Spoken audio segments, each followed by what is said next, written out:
to see, and indeed our youngsters really getting to grips with everything they need to know when it comes to motorsport. But here is the grid then for round number 15 of the Junior Saloon Car Championship for 2025, and it is triple pole man Oliver Kerr who lines up on pole again. These lap times being the third fastest lap time set by each driver in qualifying yesterday.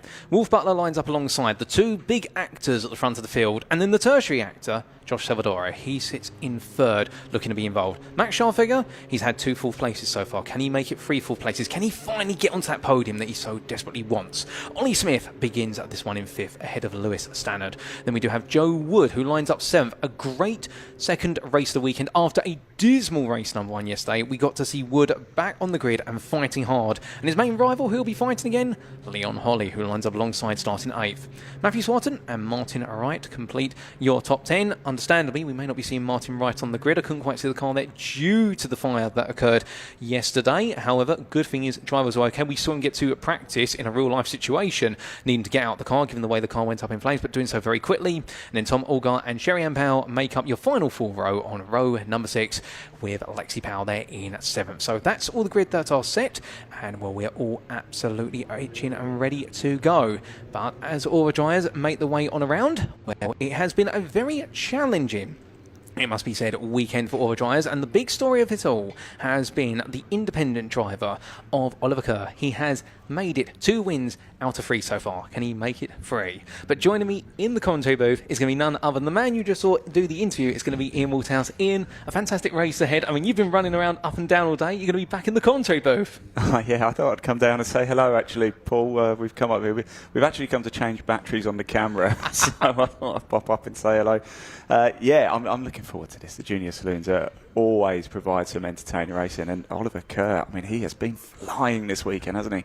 Oh, he has. I mean, he was. Well, the funny thing is, when I spoke to him this morning, he was saying about the disappointment he had at Silverstone in that he didn't win at Silverstone more than once. He wanted all 3 wins there, a more technical circuit, and suddenly he's absolutely flying. I mean, whatever they've given him at the midway point of the season, he's absolutely on point. But Wolf Butler sits alongside him. I mean, he was close in race 2. I think there's going to be fireworks between them again today. Look at those 3. Yeah. Oliver Kerr right there, Wolf Butler, Josh Salvador. It's these 3. They are some serious racers, aren't they? And yes, Oliver Kerr, could he make it a hat-trick of wins? Wow. Of course, he's on pole position here, isn't he? Wolf Butler in 2nd and Josh Salvador. A number of drivers to look out for as well. Is Martin Wright? I don't think Martin Wright's in this one, is he? No, sadly, with the incident to his car yesterday where he did have to do the real-life evacuation of the car when it did go up in smoke, I don't think he's made it onto the grid. And it's unfortunate for Martin. He's definitely had a bit of a rough season, our scholarship winner for last year, coming into this year. But still, that's the way it goes sometimes in motorsport. And the most important thing is he's okay, and we'll be looking to see him go racing sometime soon. Yeah, we certainly will indeed. And by the way, Sherry Ann Powell, she got out of that car in about 5 seconds. I know you saw it on the video. She wasn't the only one as well, by the way. A few others did it as well. So Leon Holly did it too. And it was fantastic to see. In fact, Matthew Swatton did it as well. I think he was the fastest out of the 3 or 4 who did it. So full credit there. But 5 seconds is pretty rapid, isn't it? Oh, goodness me. I'll tell you one thing. If you were to say to me, get out of my car in 5 seconds, I probably wouldn't be able to do it the way they've been able to do it. I can not with our backs, Paul. Not with our backs. No. I can't sit down now, as I probably won't get up again. Oh, goodness me, you and me both. But as they make their way around on their formation lap then, well, of course, it has been an interesting round in the championship, this one has, just because of the fact that Wolf Butler, well, he's been able to maintain 2 podiums out of 2. Oliver Kerr, the 4th place man coming into this weekend, he was 36 points behind. He is gaining a lot of ground, and Josh Salvador really has been... Well, he swapped places with Wolf Butler over the course of today, so you can imagine that those 2 right now, neither one's going to gain on the other, and Oliver Kerr really has come in and sort of gone, you know what, I'm going to grab this championship by the reins and make myself the new man in the championship. He's taken advantage, isn't he? I'm not so sure Josh Salvador has quite got the car underneath him this weekend, but he does have a big enough gap, I think, to those behind, so I expect him to be on the podium, but I don't expect him to be troubling top spot, unfortunately, but he is still an outrageously talented driver, but there's just something not quite right with the car this weekend. Oh, indeed. Just doesn't seem to be dialed in, but that's the way it goes, and that's why they've got such a calendar here. I mean, after today, they'll be heading to Alton Park on the 5th of July, and that's going to be a different circuit of its own nature. With the variety here, you're always going to expect some drivers to go stronger at one circuit, not the other, and also it's the teams that are behind them, whether they are full teams, independents, or somewhere in between. I mean, it's an effort to get the car set up for round to round, and even with changing conditions as well, because we've had a much brighter day today. It's been glorious out there. Oh, in fact, one moment it's too hot. When you're in the sun, it suddenly comes out, and I've got factor 50 on.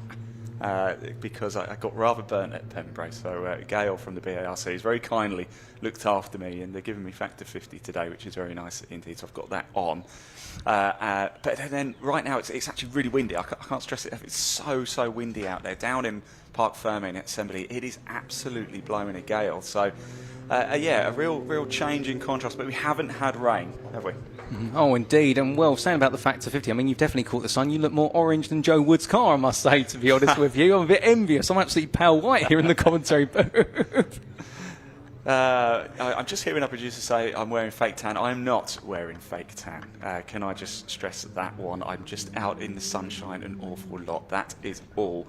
I've been out and about. Unfortunately for you, Paul, you are stuck, of course, in the commentary box. So you don't really get any sun, do you? Oh, no, I don't. I get one little window to look out of every salt, and I crane my neck to see the weather and see our drivers make their way through the complex. But as they make their way onto the grid then, well, our 12 drivers on this grid, I believe, so I can't see Martin Wright's car there. I see a vacant space. No, he wasn't out earlier.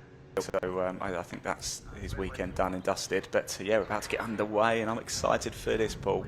Oh, indeed. Well, without further ado, ladies and gentlemen, round number 9, or round number 15, I should say, the JSCC gets charging and underway as it's lights out, away they go. And, well, it's a reasonable start there from our top 3, but already it's going to get very contentious as they make their way to the opening corner. And Oliver Kerr, in the end, does get passed by Wolf Butler, but they hop and skip their way over the apex curve. Oh, that's a big excursion wide there. I think that's Lewis Standard deciding to explore track limits and then beyond. He won't want to play sandcastles there, but they all survive the opening couple of corners. But Wolf Butler's finally got ahead, and Oliver Kerr, the damage is being done even more here because he drops down. He takes the escape road. That's going to cost him all the momentum, and suddenly the man who's looking to make it free from free and be the first to do so as of this year in a given round, he falls all the way down the order. But onwards they go towards Tower Bend. And Ian, well, it's been a dramatic start to the race, but I don't think it's over yet. Oh, a long way to go. Yeah, this is what we like. In the words of a number of race drivers, such as Ashley Gregory, it's been a spicy start here, isn't it? That's what we like to see. But yeah, unfortunately, it does look like Oliver Kerr is the big loser so far, with Wolf Butler in the lead from Salvador. Oh, and as they roar the way then towards the second half of less lap, we've still got a bit more side by side coming out of the Jim Clark S's. I think that, gets me, it is going to be Smith looking for an opportunity, and this is going to be a ding-dong scrap between two of the leading independents. Smith in the end having to back out there, and you can see just behind him, that's number 19, Lewis Standard, who says, can I come out and play? Joe Wood, he's watching this with interest because after a great race number 1 earlier, we gained some places. He's got a lot of fight in him. He just needs to pick the right time to go for those moves. But here now, everyone falls line astern for now. Max Scharfegger as well, in fact, in the number 23, glides his way through. And this is important for him because if he can bring this home, it'd be his second podium of the season. But I mean, we're only 2 minutes into this race. There's a long way to go. And I think Max right now will be thinking one thing: I'm just going to get my head down as they come towards the end of this lap. Yeah, how many times have we seen Paul just stay in there? We've seen drivers fighting just ahead, and how many times have they nipped through to get not 1 but 2 places? Just stay there. 13 minutes to go on this race. A long way. Do you like this shot, by the way? We set this camera up today. What a fantastic shot that is. Oh, it is. It gives you a sense of the speed with which they attack that opening corner, chucking the cars in. And speaking of chucking the car out wide there, Scharfegger almost running a bit too deep at Hawthorne corner. Kerr's all over the back of him, isn't he? Look, he's can he breathing. make it through? He's breathing down his neck as they roar the way onwards, and the rest of the field comes on through. Leon Holly there just keeping ahead of Swatton in the meantime, and those two exchange quite a bit of pain in race number 2 earlier on today. But on to the braking zone for Tower they go, and there's going to be a move up the inside. That is going to be Kerr trying to squeeze his way in the tap of the front bumper there. That bumper's had a rabbit on it so far this weekend, and now he's looking to get a Scharfegger on it as well, but I don't think he's going to be able to make that move, as in the end they stay where they are and the field carries on. But goodness me, Kerr right now, well, he's proven he's the fastest at Croft for this group, but now he's got to prove he's got to be able to battle his way at Croft as well. Different complex. Yeah, and I don't know if it's just my eyes, but I thought Wolf Butler's front bumper just looked a touch skew whiff as well. I wonder if there was just a little bit of contact there. Oh, indeed. I think that might have been from where he made contact on the back of Kerr in our race earlier today, because he did have a bit of a scrap right towards the end, but good spot there. They haven't been able to quite repair that. That might give him a little bit of drag. But right now, the Kerr-Scharfegger battle is dragging on into the complex. You're looking around the outside there, but the problem is you go out that wide, you've got to be an outside. Oh! That's a big tap on the rear, and well, that front bumper very quickly comes loose again. We told me this morning they got it put back on, but I think the engineers right now are going to be going to him, Oliver, what have you done? As it's pandemonium into the hairpin, Smith up the inside of standard. He sees an opportunity, and Smith simply says, right, I'll take that, and now onwards we go to another lap. But goodness me, that was quite the shunt on the back of Scharfegger's car, but the two have made it out unscathed by looks of things. Oh, Max Scharfegger, he's defending for his life, isn't he? I've never seen a Citroen Saxo so wide as it is right now. It's like a cruise liner. Look at it, here he comes now. Kerr's got the speed, hasn't he? Just can't find a way through. Great driving by both of these two, and Max Scharfegger trying to hold on desperately. Looks like Kerr might have the inside line now, though. Oh, indeed. He's going to have that line, and Scharfegger immediately ducks out. And, well, they've been told that by the clerk of the course, I believe, Craig Sonny, with regards to do not fight too wide through there. If you are on the inside line, you're not going to make the corner. You're only going to end up impacting your rival. You've got to take the escape road and give the place up. And he does that, and they go racing again. But this is only going to bring Smith back in as they're all jinking under braking here into Tower Bend. Standard's watching this right now, and I think both Smith and Standard are thinking, what do we gain from just sitting here? We want to get involved, and Wood's just watching at a distance. The top two, meanwhile, I mean, they're just checking out at this point. Tell you what, don't rule out Wood for a podium. Anything could happen. Yeah. Really good. There he is, look, just coming through his orange car, of course, apparently the same colour as my skin today. Oh, you're not going to let me forget that one for a while, but as they roared away... Kerr's got through. Kerr's through in good spot, in fact. And, well, with that, it means Scharfegger now under pressure from Smith. So Oliver Kerr finally picking up that spot. And, well, I think there was a question of when, not if, he'd go for the move again. But he's made it count at this time. But Scharfegger can't give up on this yet, because a podium still can come his way. It's one of those situations whereby I can definitely tell you he's one of those drivers, much like many of them here. He doesn't give up. And whenever I ask him, are you chasing a podium, he always says to me, yes. And the look on his face, it's such a steely Iceman look. He gives me a Kimi Raikkonen vibe a little bit, not to be unfair to him, but you know he really wants those podiums. They all do out there. I'll tell you something, I wouldn't rule out Kerr to chase down Salvador as well. We know the car's not quite at the level he wants it to be at for this weekend, so keep your eyes peeled on this one. Oliver Kerr, he's so cool when you talk to him in Parc Ferme a little bit early after his two race wins. It's as if it's just routine, standard. They are all so cool. Matthew Swatton, I spoke to him earlier, 14 years old, 14 years. I'll tell you something, wow, I wasn't doing anything like this when I was 14, but I can't possibly say what I was doing when I was 14 because so long ago I can't remember.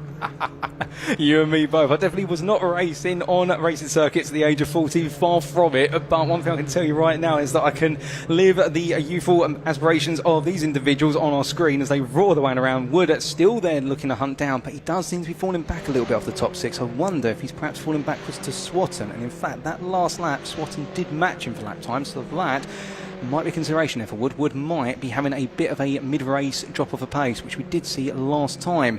But as they all come on through, well, Scharfegger's still got Smith very close behind. The top three, as you say, Ian, it's going to be now the game of can Kerr close up. We will know at the end of this next lap what pace he's got in the tank, because the previous flying, one... actually, isn't he? Yeah. Sorry, Kerr has just gone fastest of all in Sector 2 there, so he is starting... Although he was a little bit slower on the last lap, but we're talking... we're splitting hairs here. It was pretty much next to nothing, but he's on a quick lap right now, is Oliver Kerr. But think about it as well, he was fighting on that lap and he was only a couple of attempts off the top two. Fighting, whereas they're not battling. So imagine what this lap's going to be when he comes across the line. He's surely going to set the fastest lap of the race. Will Butler comes across, 43.62. Salvador comes across, 43.927. Kerr comes across the line, 43.126. He is half a second faster and not far off the fastest lap. They normally said it early on the race. He is, like you say, flying out there. I wouldn't be surprised if he's battling with Salvador within the next 3 laps. Yeah, look at this as well. Smith and Scharfegger going toe to toe now. Max Scharfegger now coming under attack from Smith after just sort of holding off Kerr for as long as he possibly can. What can he do here against Smith? Well, we'll see then as they charge one to a straightaway. And, well, at this point, Smith's got to be thinking to himself, OK, I've got the speed. We've got the draft and we've got that lovely camera angle showing you the top three initially coming down into tower. And then here comes Scharfegger, not going defensive. Smith not looking for the move. He's just too far back. Smith being very clinical about when he wants to go for a move. Perhaps wants to get a little bit dicier, or perhaps he's thinking to himself, you know what, I'll save it towards the end because I know if we fight too hard, Standard's going to come along and say hello. But look at that from Wood. He's falling back. Well, they are. Did you see how close they are to putting two wheels on the grass there? I mean, that could end up in disaster very, very quick, can't they? These drivers, they've got some skill, I'll tell you that. Oh, indeed. There's no runoff areas here. And well, after the big question of who didn't get track limits, penalties and warnings at Silverstone, well, they've all reined it on in. They know the stakes are so high at Croft. You dip a tyre wide, like you say, on those track limits, and you end up into the grass. Albeit we have seen in other races over the course of this weekend, particularly in the Civic Cup, the grandiose excursion at Study Out, where everyone decided to run onto the grass. But I believe that was for some oil on the circuit over that race. But nobody stepping too wide here, although Wilf Butler, they're getting very close to the edge of the circuit going into the final quarter. But he just looks very happy out there right now. Took the lead this race. He's not looking back. 6.5 minutes left on the clock. Yeah, it looks in control at the minute, and talking, yes, just over 6 minutes to go. That is my cue, Paul, I'm afraid. I've got to get down to Parc Ferme to talk to these drivers after this great race. So I'm going to love you and leave you and enjoy the final 6 minutes. Oh, fair play, Ian. Well, great to have you join me in the commentary booth, and I'll definitely get to see you later. But ladies and gentlemen, as Ian departs on the commentary booth and he gets to see the sun, and I don't, well, we're all in the way onwards, and all it tries at this point, it's now really the big question of who can hold on to fourth place. Scharfegger has made 2 fourth places in a row this weekend. Smith is right there with him, and then we do have Standard watching on. But Scharfegger here, one thing that is for certain, he's a fast driver, not just going forward, but also in defending, and he is defending absolutely hard here versus Smith. It may not be that noticeable in terms of the fact Smith's not making big dives, but Scharfegger is just balancing enough time between himself and Smith in order to be able to feel comfortable. He's having to run on the limit. Standard's there following them, and look there further back, you can see that Swatton has caught back up to Wood, and their fight from race number 2, that has now reignited as they come towards the end of this race, and we start to get towards the crescendo.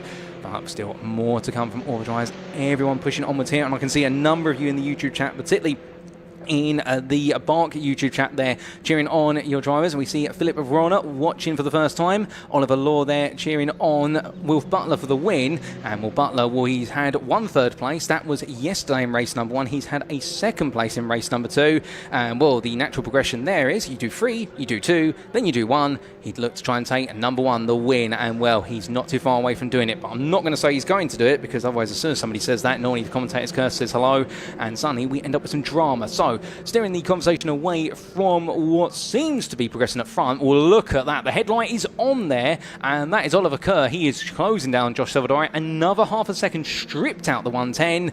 And look, you can see there a big fist up there from the pit wall with regards to Smith, as we do see a track limits warning also protruding there. I'm wondering who that may be for.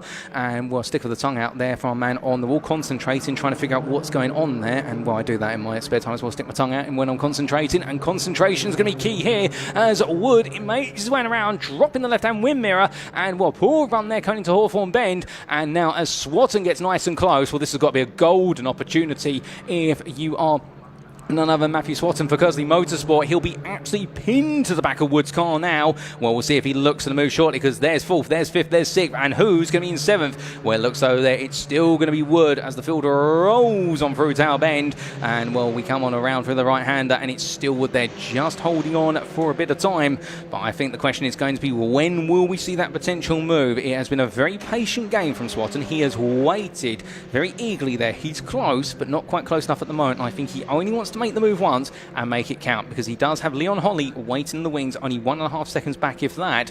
And understandably, given the way these 3 fought each other in race number 2 earlier on this afternoon, he doesn't want to potentially fall backwards to 9th, given the fact that for Swatton, he's been having some great progress. And well, over the course of this weekend, it's been an 8th and a 9th. He would ideally like to take a 7th and therefore move forward. But we will see where that's going to play out, because Holly's right there. Coming from them, we come back to the battle for 2nd, and look at this. Salvadori, well, he looked comfortable.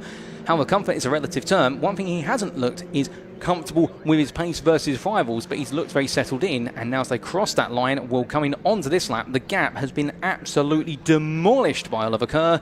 The gap was previously in the region of 1.6 seconds, and now it's come all the way down to 7/10 of a second, if that, as they glide their way on around. And I wonder there whether Oliver Kerr's put the headlights on in order just to make a bit of an announcement to Josh Salvadori. Look, I am coming for you. You better start looking in your rearview mirror. There are the little mind games that you can play with regards to when you're racing out on circuit, albeit flashing the lights is frowned upon very heavily, and I do believe there might be some rules and regulations around that, but nothing says you can't put your headlights on if you think it improves your visibility, or indeed it just makes the driver in front of you a little bit more aware of where you are in relation to them. And well, Salvadori definitely trying to hold him off, but Kerr sending a message. But from messages being sent there, here's a message, and it comes in very strong. That is going to be Smith looking up the inside. There's a bit of a rub there coming through Tower Bend, and well, Scharfegger there gives him the space to breathe. Just about they make it on through, but Smith tried to do it in a one move.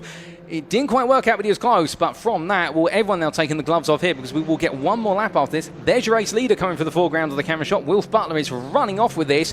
But right now, it's going to be the Salvadori Oliver Kerr battle. And, well, for young Josh in the Lightning McQueen machine, right now, he's going to have to try and find some quick moves out there, because otherwise, Oliver Kerr may take this. But I think this is going to go to the final lap between them. Salvadori goes a little bit deep there. But the nice thing about him is, as he's going to be able to pitch the car around, you can see the body roll of his Citroen, how he's having to go so deep, and the way the car's rotating around.